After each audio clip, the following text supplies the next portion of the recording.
Kung meron kayong hinahanap, click mo lang yung support or chat button, ganyan. Kahit key lang, pwede mong i-type like file.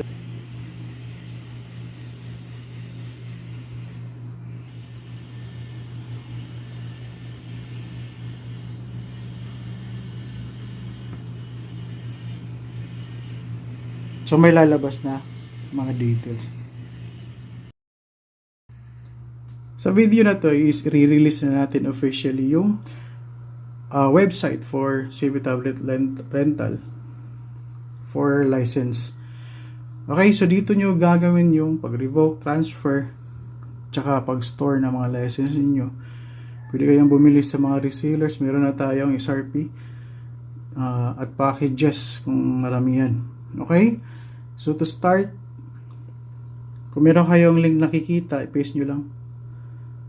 Ganyan. Yan yung official link natin. Then go. I-paste nyo lang sa Google. Ganyan. Okay, may makita kayong ganyan, sign up.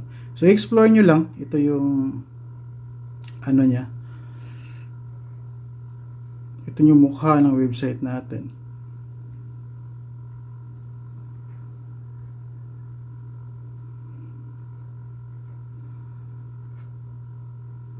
Okay? So, sa pag-sign up, click nyo lang. Kung meron ka ng account, login lang. Pero kung wala pa, sign up ka.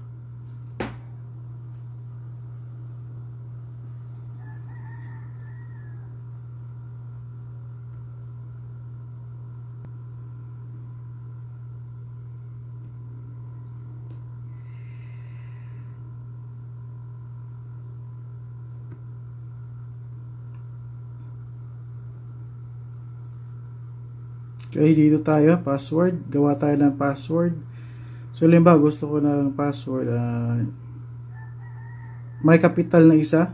Halimbawa, pwede kahit saan dyan yung capital. 4, 3, 2, 1. Special character. Ganyan. So, dapat na-meet yung mga requirements. Naka-green. Kasi pag hindi, ganyan siya. Naka-red.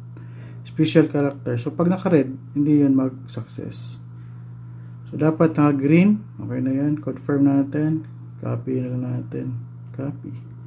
Paste natin sa baba. Ganyan. Then, continue.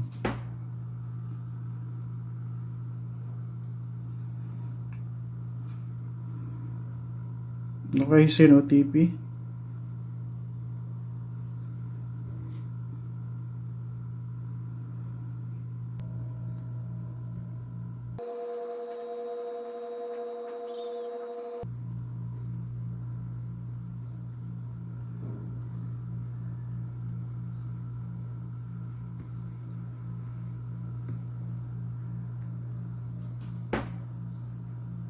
Then, you're good. Meron ka lang account. So, click mo yan sa taas. Explore nyo lang. Nandito yung meron na siyang sales. Dito, click sa setting. Gusto mo magbenta, tapos automated, ma-record yung sales mo.